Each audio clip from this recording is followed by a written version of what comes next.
नमस्कार मित्रों, स्वागत है आपका अपने यूट्यूब चैनल नॉलेज बुक में। और आज अपन राजस्थान कला संस्कृति के महत्वपूर्ण टॉपिक संत और संप्रदाय के महत्वपूर्ण प्रश्नों को एक एक करके देखेंगे। ये जो प्रश्न है ये बहुत ही महत्वपूर्ण प्रश्न है और आप भी बीएसटीसी की परीक्षा देने से पहले प्रश्नों को पढ़े और अपनी एक सीट पक्की करें 500 प्लस वाली तैयारी। तो चलिए शुरू करते हैं। देखो, पहला प्रश्न है, भक्ति आंदोलन के जनक कौन थे? संत सुंदरदास, संत धन्ना, संत रामदास या फिर संत दादू दयाल जी? तो राजस्थान में भक्ति आंदोलन के जनक संत धन्ना को कहा जाता है। ऑप्शन बी सही हो जाएगा। अगला प्रश्न है, अष्टचाप कवि मंडली का संगठन किसने किया था? वल्लभाचार्य ने, विठल नाथ ने, गोस्वामी दामोदर जी ने या गोविंद देव जी ने? तो अष्टचाप कवि मंडली का संगठन किया था वल्लभाचार्य के पुत्र विठल नाथ ने। ऑप्शन बी सही हो जाएगा। अगला प्रश्न है, किस संप्रदाय के साधु अग्नि नृत्य के लिए प्रसिद्ध है? फायर डांस, जसनाती संप्रदाय, विष्णुई संप्रदाय, राम स्नेही संप्रदाय या उपयुक्त में से कोई भी नहीं? तो जसनाती संप्रदाय अग्नि नृत्य के लिए प्रसिद्ध है। इसमें ए ऑप्शन सही हो जाएगा। अगला प्रश्न है, दाऊदी बोरा मुसलमानों का प्रमुख धार्मिक स्थल है? अजमेर, टोक, गलियाकोट या नागौर? तो दाऊदी बोरा मुसलमानों का प्रमुख धार्मिक स्थल है गलियाकोट। ऑप्शन सी सही हो जाएगा। अगला क्वेश्चन है, राजस्थान में 13 पंथ जैन संप्रदाय की स्थापना की थी? आचार्य भिक्षु ने, आचार्य कालूगणी ने, आचार्य श्री तुलसी ने, आचार्य महाप्रज्ञा ने? तो 13 पंथ जैन संप्रदाय की स्थापना करने वाले थे आचार्य भिक्षु। ऑप्शन ए सही हो जाएगा। अगला प्रश्न है, राम स्नेही संप्रदाय की रेण शाखा के प्रवर्तक थे? संत रामचरण जी, संत हरिराम दास जी, संत रामदास जी, संत दरियाओ जी? वो रेण शाखा के प्रवर्तक थे दोस्तों संत दरियाओ जी। ऑप्शन डी सही हो जाएगा। अगला प्रश्न है, दादू जी की गुफा स्थित है? बीकानेर में, जोधपुर में, नारायणा में या अजमेर में? तो संत दादू जी की गुफा नारायणा में स्थित है और यह वर्तमान में दूदू जिले में आता है। किसमें? दूदू में। पहले ये जयपुर में हुआ करता था और इसे नारायणा भी कहते हैं। इसके बाद है प्रश्न नंबर 8, दादू पंथ के सत्संग स्थल कहलाते हैं? अलग दरीबा, खालसा, उत्तराधिष्ठानदारी या प्रवचन? दादू पंथ में जो सत्संग स्थल होता है ना, उसे अलग दरीबा कहा जाता है। अलग दरीबा। ऑप्शन ए सही हो जाएगा। इसके बाद नवो प्रश्न है, खालसा पंथ की स्थापना करने वाले सिख गुरु थे? रामदास जी, गोविंद सिंह, गुरु नानक जी, अर्जुन देव जी? तो खालसा पंथ की स्थापना करी थी गुरु गोविंद सिंह ने। ऑप्शन बी सही हो जाएगा। अगला प्रश्न है, राजस्थान में रामानंदी संप्रदाय की प्रमुख पीठ स्थित है? रेवासा, कामवान, गलताजी या खेड़ापा? तो राजस्थान में रामानंदी संप्रदाय की प्रमुख पीठ गलताजी जयपुर में स्थित है। इसे मंकी वैली के नाम से भी जाना जाता है। अगला प्रश्न है, किस संप्रदाय में 42 नियम होते हैं? जसनाती संप्रदाय, चरणदासी संप्रदाय, विष्णुई संप्रदाय या फिर राम स्नेही संप्रदाय? तो 42 नियम चरणदासी संप्रदाय में है, जो चरणदास जी ने दिल्ली में चलाया था। ऑप्शन बी सही हो जाएगा। अगला प्रश्न है, राजस्थान के किस संत की भेंट मुगल शासक अकबर से हुई थी? यानी कि ऐसा कौन सा संत था जो अकबर से मिला था? जसनाथ जी, रामचरण जी, दादू जी या दरियाओ जी? तो संत दादू दयाल जी ने 1585 में अकबर से मुलाकात की थी और उनके साथ 30 दिनों तक बैठ के सत्संग भी किया था, और ये किया था इन्होंने फतेहपुर सीकरी में। अगला प्रश्न है, परनामी संप्रदाय के उपदेश किस ग्रंथ में संग्रहित है? वाणी में, अनाबाई वेणी में, कुजलम स्वरूप में या पदावलियों में? तो परनामी संप्रदाय के उपदेश कुजलम स्वरूप में स्थित है। ऑप्शन सी सही हो जाएगा। अगला प्रश्न है, विश्व का प्रथम पर्यावरण वैज्ञानिक किस लोक संत को कहा जाता है? संत दादू जी को, संत जाम्बो जी को, संत जसनाथ जी को या फिर संत चरणदास जी को? तो विश्व का प्रथम पर्यावरण वैज्ञानिक संत जाम्बो जी को कहा जाता है। ऑप्शन बी सही हो जाएगा। अगला प्रश्न है, जाम्बो जी के उपदेश स्थल कहलाते हैं? चौगान, अलग दरीबा, सातरी या उपरोक्त सभी? जाम्बो जी के उपदेश स्थल सातरी कहलाते हैं। ऑप्शन सी सही है। अलग दरीबा दादू पंथ में है। इसके अलावा मंकी वेली बंदरों की घाटी नाम से विख्यात स्थल है? Option A Galtaji Jaipur, option B Jamua Ramgarh Jaipur, option C Pushkar Ajmer, option D Mount Abu Sirohi? तो मंकी वैली के नाम से गलताजी जयपुर प्रसिद्ध है। ऑप्शन ए सही हो जाएगा। अगला प्रश्न है, सेव संप्रदाय के अनुयायी कहलाते हैं? आलवार, नयनार, शाक्त या हरिदेवार। तो शैव संप्रदाय के अनुयायी आलवार कहलाते हैं। ऑप्शन है करेक्ट हो जाएगा। अगला प्रश्न है, दादू पंथ में खालसा पंथ की स्थापना किसने की? सुंदरदास ने, गरीबदास ने, रचप जी ने या फिर बनवारी दास जी ने? तो दादू पंथ में खालसा पंथ की स्थापना करने वाला संत गरीबदास जी थे। ऑप्शन बी सही हो जाएगा। इसके बाद है 19वां, जो भाई अपने भाई का वध करेगा दिल्ली की गद्दी पर बैठेगा। भविष्यवाणी शाहजहां के पुत्रों के संबंध में किस लोक संत ने की थी? संत चरणदास जी ने, संत जाम्बू जी ने, संत लालदास जी ने या फिर संत दास जी ने? तो यह भविष्यवाणी संत लालदास जी ने करी थी। ऑप्शन सी सही हो जाएगा। अगला प्रश्न है, कलयुग का वाल्मीकि के नाम से किसे जाना जाता है? यानी कलयुग का वाल्मीकि किसे कहते हैं? संत चरणदास जी को, संत हरिदास जी को, संत लालदास जी को या फिर संत माओ जी को? तो कलयुग का वाल्मीकि के नाम से दोस्तों संत हरिदास जी प्रसिद्ध है। ऑप्शन बी सही हो जाएगा। अगला प्रश्न आपके, निम्नलिखित में से कौन सा संप्रदाय निर्गुणोपासक नहीं है? जसनाती संप्रदाय, राम स्नेही संप्रदाय, दादू संप्रदाय या नाथ संप्रदाय? तो निर्गुणोपासक संप्रदाय नाथ संप्रदाय नहीं है। ऑप्शन 4 सही हो जाएगा। अगला प्रश्न है, पशुपति संप्रदाय का संस्थापक कौन था? नकुलेश, कौशिक, वासव या वसुबंधु? तो पशुपति जो संप्रदाय था उसका संस्थापक था नकुलेश, संत नकुलेश। इसके बाद अगला प्रश्न है, जसनाती संप्रदाय की उत्पत्ति राजस्थान में किस रियासती राज्य में हुई? जोधपुर राज्य, बीकानेर राज्य, टोंक राज्य या भरतपुर राज्य? तो जसनाती संप्रदाय बीकानेर राज्य का पार्ट था। ऑप्शन बी सही हो जाएगा। उसके बाद है, सन्यासियों का सुल्तान के उपनाम से किसे जाना जाता है? सन्यासियों का सुल्तान किसे कहा जाता है? ख्वाजा मोइनुद्दीन चिश्ती, पीर हाजी निजामुद्दीन, हमीद उद्दीन नागौरी या गुलहाम खां? तो सन्यासियों का सुल्तान कहा जाता है हमीदुद्दीन नागौरी को। ऑप्शन 3 करेक्ट हो जाएगा। इसके बाद है, ईश्वर केवल मनुष्य के सद्गुण को पहचानता है, उसके दुर्गुण व जाति को नहीं पूछता। आगामी दुनिया में कोई भी जाति को नहीं पूछेगा। ये सिद्धांत किस भक्ति संत का है? रामानंद का, नानक का, दादू का या रामानुज का? तो यह जो कथन है यह है संत रामानंद जी का। ऑप्शन ए राइट हो जाएगा। इसके बाद अगला प्रश्न है आपके, ख्वाजा मोइनुद्दीन चिश्ती के गुरु कौन थे? खुदा बख्श बाबा, हजरत शेख उस्मानी हारूनी, अमीर अली पीर शाह या इनमें से कोई भी नहीं? तो मैं आपको बता दूं, ख्वाजा मोइनुद्दीन चिश्ती के गुरु थे हजरत शेख उस्मानी हारूनी। 2 नंबर सही हो जाएगा। इसके बाद अगला प्रश्न है 26 नंबर पे, राजस्थान के कौन से संत और रामानंद के शिष्य ने अपने राज्य को त्याग कर गुरु मंडली में शामिल हुए? यानी कि ऐसे कौन से संत हुए जिन्होंने अपने राज्य को त्याग दिया और संत बन गए? संत धन्ना जी, संत पीपा जी, संत जाम्बो जी या संत रेदास जी? तो उसका सही उत्तर हो जाएगा संत पीपा जी। इसके बाद है, निम्नलिखित में से कौन निरंजन संप्रदाय के संस्थापक है? यानी निरंजनी संप्रदाय, ये उसकी स्थापना किसने की थी? संत निरंजन नाथ ने, संत रामचरण जी ने, संत रामदास जी ने, संत हरिदास जी ने? तो संत हरिदास जी ने निरंजनी संप्रदाय की स्थापना की थी। अगला प्रश्न आता है आपके, सुमेलित कीजिए। यानी एक तरफ स्थान है और एक तरफ लोक संत है। पांचोटा गांव जालोर क्या ये तल्लीनाथ जी से संबंधित है? हाँ बिल्कुल ये संबंधित है। पर्वतसर नागौर तेजाजी से संबंधित है? हाँ बिल्कुल संबंधित है। कोलू गांव फलोदी देवनारायण जी से संबंधित नहीं है। कोलू गांव संबंधित है बापू जी से। और इसके बाद आसिंद बिलवाड़ा है जो कि ये संबंधित है देवनारायण जी से। तो इसका सही उत्तर हो जाएगा पहले में ए, सभी में पहले में ए है। इसके बाद दूसरे में बी, तो दूसरे में बी भी 2 में है।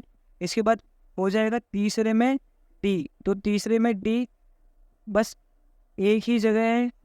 इसके बाद है चौथे में अपना हो जाएगा सी, तो चौथे में सी, यानी कि ऑप्शन बी करेक्ट हो जाएगा। इसके बाद अगला प्रश्न आता है, सुमेलित कीजिए राम स्नेही संप्रदाय की शाखा। यानी कि राम स्नेही संप्रदाय की जो शाखा है उन्हें सम्मिलित करना है कि किसने कौन सी शाखा चलाई थी। संत रामचरण जी, इन्होंने चलाई थी शाहपुरा शाखा। इसके बाद है संत हरिराम दास जी ने चलाई थी सियातल शाखा। इसके बाद है संत रामदास जी, इन्होंने खेड़ापा शाखा चलाई थी। और बचे संत दरियाऊ जी, इन्होंने चलाई थी रेण शाखा। तो इस हिसाब से इसका सही उत्तर हो जाएगा फर्स्ट में 4, यानी कि डी ऑप्शन इसका बिल्कुल करेक्ट हो जाएगा। इसके बाद अगला प्रश्न, सहजोबाई की गुरु कौन थे? यानी कि जो सहजोबाई है वो किसकी शिष्या थी? संत लालदास जी की, संत चरणदास जी की, संत रामचरण जी की, या फिर संत कृपाराम जी की? तो सहजोबाई संत चरणदास जी की शिष्या थी, जिन्होंने चरणदासी संप्रदाय चलाया था। अगला प्रश्न आता है आपके सम्मिलित करने वाला, इसमें ओदड़ संप्रदाय जोधपुर से, नवल संप्रदाय दादरा भीलवाड़ा, चरणदासी संप्रदाय दिल्ली और अलखिया संप्रदाय बीकानेर। तो कौन सा संप्रदाय कहाँ से बिलोंग करता है, ये हमें सम्मिलित करना है।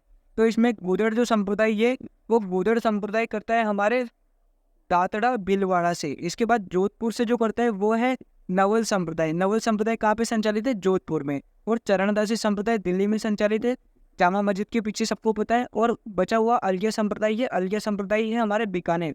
इस हिसाब से इसका सही उत्तर हो जाएगा डी। ए में सेकंड, बी में फर्स्ट, सी में थर्ड, सी में थर्ड बिल्कुल है, और डी में 4। इस हिसाब से हमारा उत्तर डी हो जाएगा। इसके बाद अगला प्रश्न है, मध्यकालीन मेवात के प्रसिद्ध संत कौन थे? यानी कि मध्यकाल में मेवात क्षेत्र में जो प्रसिद्ध हुए उन संत का नाम क्या है? चरणदास जी, हरिराम दास जी, लालदास जी या सुंदरदास जी? तो मेवात के संत थे लालदास जी। थर्ड एकदम करेक्ट हो जाएगा। इसके बाद अगला आपका प्रश्न है, नंगला पीठ किस संप्रदाय से संबंधित है? तो नंगला पीठ संप्रदाय नाथ संप्रदाय से संबंधित है, दादू संप्रदाय से संबंधित है, लालदासी संप्रदाय से संबंधित है, या फिर बिश्नोई संप्रदाय से संबंधित है? तो नंगला पीठ का संबंध लालदासी संप्रदाय से है। ऑप्शन थर्ड करेक्ट हो जाएगा। अगला प्रश्न आता है आपके, नारी संत दयाबाई शिष्या थी, यानी कि दयाबाई किसकी शिष्या थी? संत चरणदास जी की, संत निम्बारकाचार्य जी, संत रेदास की, या फिर संत रामचरण जी की?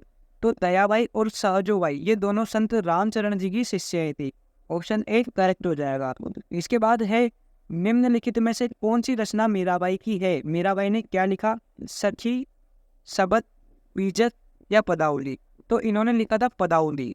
मीराबाई ने पदावली ग्रंथ की रचना करी थी, इस वजह से ऑप्शन 4 करेक्ट हो जाएगा। इसके बाद है, राजस्थान में वल्लभ संप्रदाय का प्रमुख धार्मिक स्थल है? किशनगढ़, जयसंबंध, नाथद्वारा या उदयपुर? पूछा गया है प्रश्न में वल्लभ संप्रदाय का प्रमुख धार्मिक स्थल। तो वल्लभ संप्रदाय का है नाथद्वारा। कहाँ है दोस्तों? नाथद्वारा, जो राजसमंद में स्थित है। ऑप्शन थर्ड करेक्ट हो जाएगा आपका। अगला है, नाथद्वारा में किस संप्रदाय की प्रमुख पीठ है?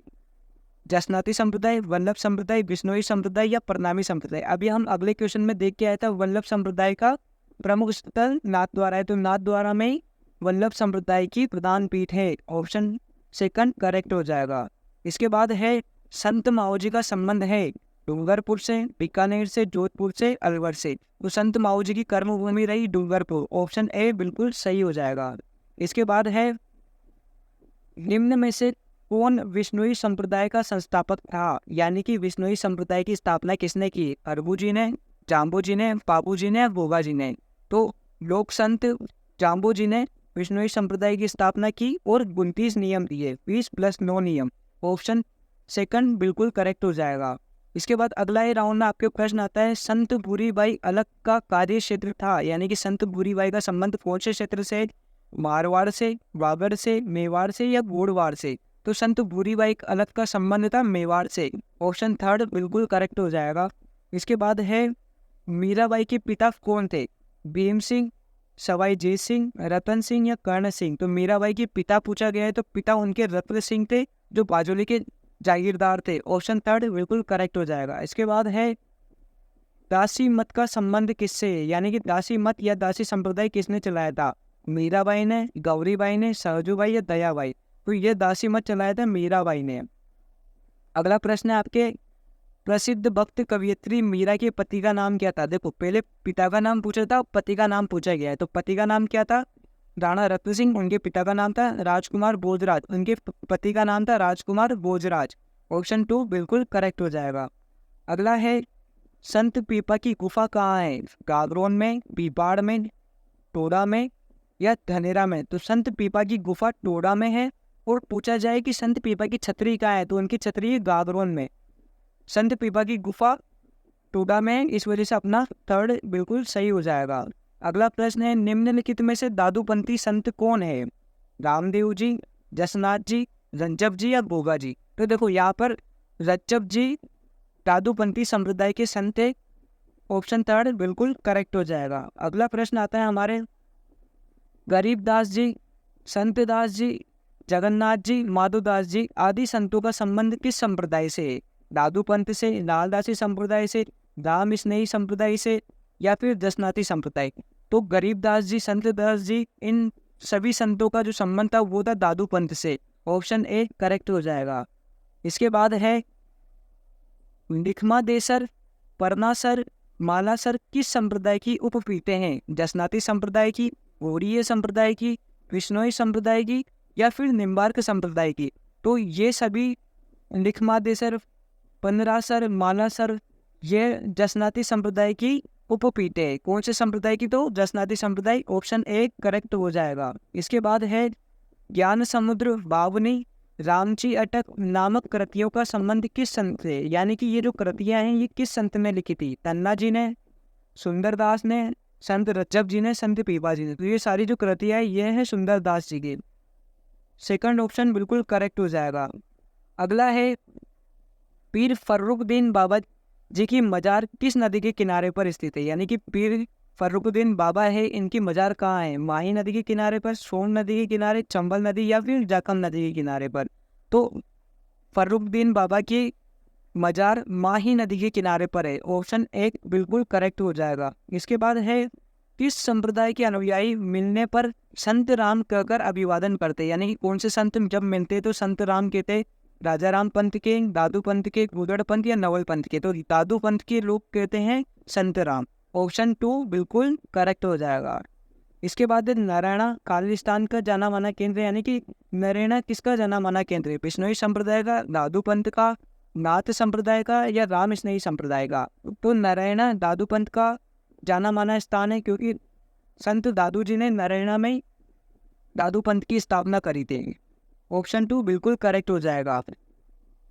इसके बाद है 51, राम स्नेही संप्रदाय के संस्थापक संत रामचरण जी के गुरु कौन थे? यानी कि राम स्नेही संप्रदाय की स्थापना की थी रामचरण जी ने, इनके गुरु कौन थे?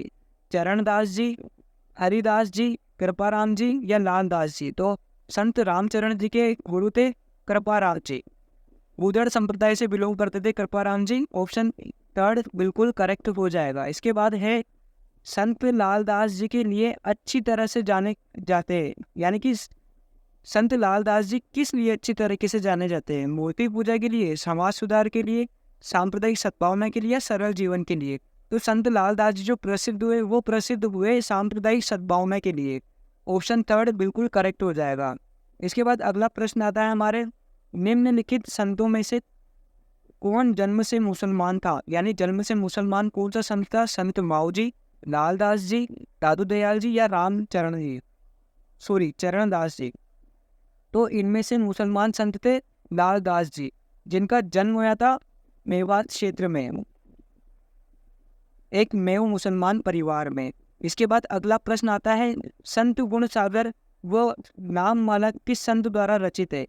संत धन्ना जी की, संत पीपा जी की, संत दादू जी की, संत मीरा की? तो ये जो लिखी हुई है संत गुण सागर एवं नाम माला ये लिखी थी संत दादू दयाल जी ने। ऑप्शन थर्ड बिल्कुल करेक्ट हो जाएगा। अगला प्रश्न आता है हमारे, निम्नलिखित में से कौन दादूपंथी उप संप्रदाय नहीं है? यानी कि कौन सा दादूपंथ का उप संप्रदाय नहीं है? खालसा वर्ग, नागा वर्ग, खाकी वर्ग या चंडाल वर्ग? तो देखो खालसा, नागा और खाकी तो दादूपंथी से बिलोंग करते हैं, ये जो चंडाल है ना ये नहीं करता है। तो हमारा सही ऑप्शन हो जाएगा ऑप्शन फोर चंडाल। इसके बाद अगला प्रश्न आता है आपके, निम्नलिखित संतों में से किसने अपने लेखन में मेवाती बोली का प्रयोग नहीं किया है? यानी कि किसने मेवाती भाषा का प्रयोग नहीं किया है? संत लालदास जी ने, संत सुंदरदास जी ने, संत चरणदास जी ने या संत भाई सवजोबाई ने? तो मेवाती भाषा का जो प्रयोग नहीं किया था वो किया था सुंदरदास जी ने, यानी सुंदरदास जी ने मेवाती भाषा को छोड़कर सभी भाषाओं का प्रयोग किया। ऑप्शन सेकंड बिल्कुल करेक्ट हो जाएगा। अगला प्रश्न आता है हमारे, निम्न में से कौन धातुपंथ की शाखाओं में सम्मिलित नहीं है? यानी धातुपंथ की शाखा में कौन सा सम्मिलित नहीं है? विरक्त वर्ग, नागा वर्ग, खाकी वर्ग, गौड़ीय। तो देखो मैंने पिछले एक क्वेश्चन आया था उसमें भी था, इसमें गौड़ीय ऑप्शन सही हो जाएगा। गौड़ीय धातुपंथ से रिलेटेड नहीं है। अगला प्रश्न है हमारे, दादू और उनके शिष्यों की रचना अधिकतर किस भाषा में पाई जाती है? मेवाती भाषा, डोडारी भाषा, मेवाड़ी भाषा या मारवाड़ी भाषा। तो दादू पंथ स्थापित हुआ था खुद जयपुर में, नरेना जयपुर में। तो सबसे ज़्यादा दादू पंथ में और उनके शिष्यों की रचनाओं में डोडारी भाषा का प्रयोग करता है। ऑप्शन सेकंड बिल्कुल सही हो जाएगा। इसके बाद अगला प्रश्न है हमारे, संत बाबू जी के शिष्य मुख्यतः है रेबारी, जाट, छिपा या गुर्जर। तो संत बाबू जी के मुख्यतः शिष्य जो है ना वो रेबारी जाति के होते हैं। संत पाबूजी, ऐसा बताया जाता है कि पाबूजी श्रीलंका से ऊँट लाकर सर्वप्रथम रेवारी जाति को दिए थे। इस वजह से रेवारी जाति पाबूजी को अपना आराध्य देव मानती है। इसके बाद नेक्स्ट प्रश्न है हमारे, संत दरियाओजी द्वारा राम स्नेही संप्रदाय की शाखा कहाँ स्थापित की गई?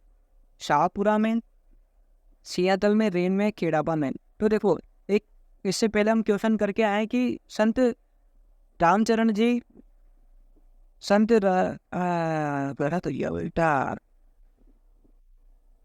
अगला प्रश्न हमारे आता है, संत दरियाओजी द्वारा राम स्नेही संप्रदाय की शाखा कहाँ स्थापित की गई?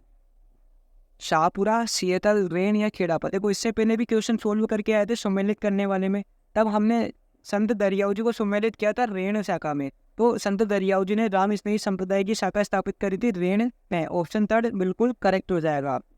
अगला प्रश्न है, दादू पंथ की प्रमुख पीठ स्थित है आमेर में, नरेना में, मंडोर में या करौली में? तो दादू पंथ की प्रमुख पीठ जयपुर, नरेना में थी, और लेकिन किंतु यह नरेना प्रेजेंट टाइम पे दूदू जिले में आता है। कौन से जिले में? तो दूदू जिले में। नरेना को नारायणा भी बोलते हैं।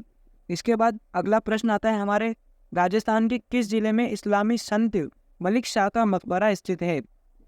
रणथंभौर के किले में, जालोर के किले में या चित्तौड़गढ़ के किले में? तो संत मलिक शाह का मकबरा जालोर के किले में स्थित है। ऑप्शन सेकंड बिल्कुल करेक्ट हो जाएगा।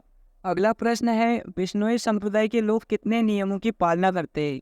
24, 36, 7 या 9? देखो बिश्नोई संप्रदाय में नाम से ही पता चल रहा है 20 + 9 यानी कि 29 नियमों की पालना करते हैं। अगला प्रश्न आता है हमारे, निम्बार्क संप्रदाय की प्रधान पीठ कहाँ है? मेड़ता, रेन, नारायणा, सलेमाबाद। तो निम्बार्क संप्रदाय की प्रधान पीठ है सलेमाबाद में। कहाँ पे? सलेमाबाद। ऑप्शन 4 सही हो जाएगा। प्रेजेंट टाइम पे सलेमाबाद का नाम चेंज करके निम्बार्काबाद कर दिया गया है। इसके बाद अगला प्रश्न है, समरातल दौरा कहाँ है? समरातल दौरा यानी कि ये जाम्बोजी से रिलेटेड था, तो समरातल दौरा कहाँ है? बाड़मेर, बीकानेर, नागौर या सीकर? तो समरातल दौरा बीकानेर में है। आज की क्लास में इतना ही दोस्तों, मिलते हैं अगली क्लास में। और ऐसे ही महत्वपूर्ण प्रश्नों को पढ़ने के लिए चैनल को सब्सक्राइब करें, वीडियो को लाइक और शेयर करें। मिलते हैं अगले क्लास में, तब तक के लिए जय हिंद, जय भारत, थैंक यू।